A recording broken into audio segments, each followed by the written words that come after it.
they don't have to believe it. It's a fucking lie! But they... There's no such thing as compelled speech! The government cannot tell you what to do!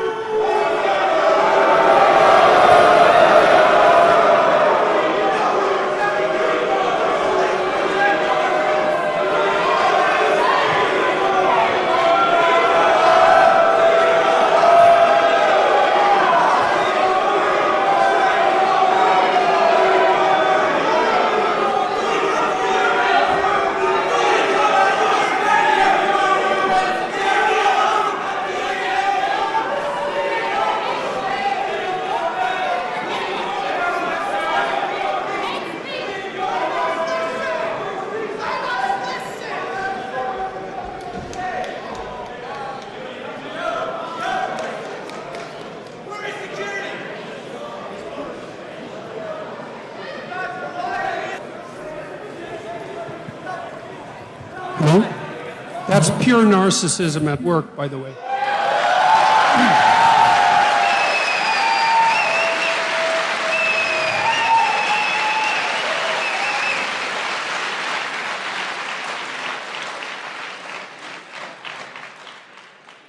You know, to hijack an event like this that other people put time and effort into, and to use their civility of the crowd and the civility of the organizers as an excuse to blatantly yell out your ill-informed opinions is no way to conduct a civil dialogue. It's absolutely appalling. The people who do that should be embarrassed.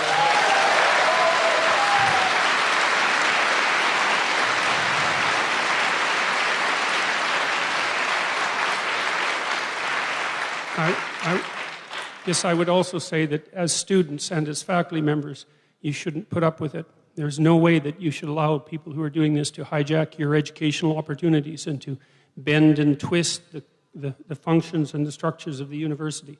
It's not a good thing, not in any way at all. I would say that was a very disgraceful display, fundamentally. So let's stick with it. Why do you think people are afraid of free speech? Well, you know, people develop an ideological view of the world because they don't want to think through things in real detail, and they're aided and abetted in that endeavor by their pathological professors who are feeding them, what would I say, an oversimplified radical view of the world that, in my estimation, is fundamentally based in resentment.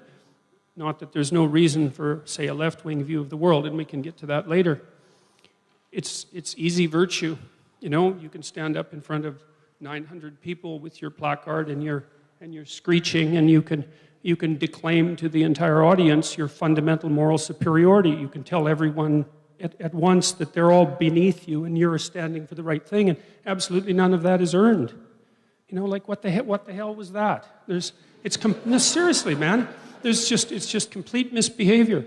It's embarrassing. And the fact that the people who do that don't have enough sense to go hide their head in shame just tells you how badly socialized they are and how terribly educated they are.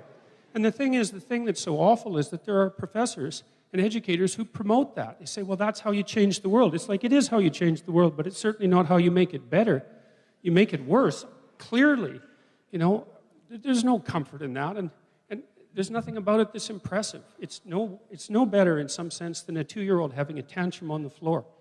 It shows, as far as I'm concerned, it approximates the same level of psychosocial development. So when the fact that this is happening continually at universities it truly makes me embarrassed to be associated with the university. And I say that with great displeasure because, you know, I've been working for great universities for a very long time, and the university is an absolutely remarkable institution. You know, it's survived for 1,000 years, and to see it brought down by people whose behavior would be out of place at a 4-year-old's birthday party is something abysmal to behold. Who's got the power? We got the power! What kind of power? People power! Who's got the power? We got the power! What kind of power? Hey! People power! Hey! This is library.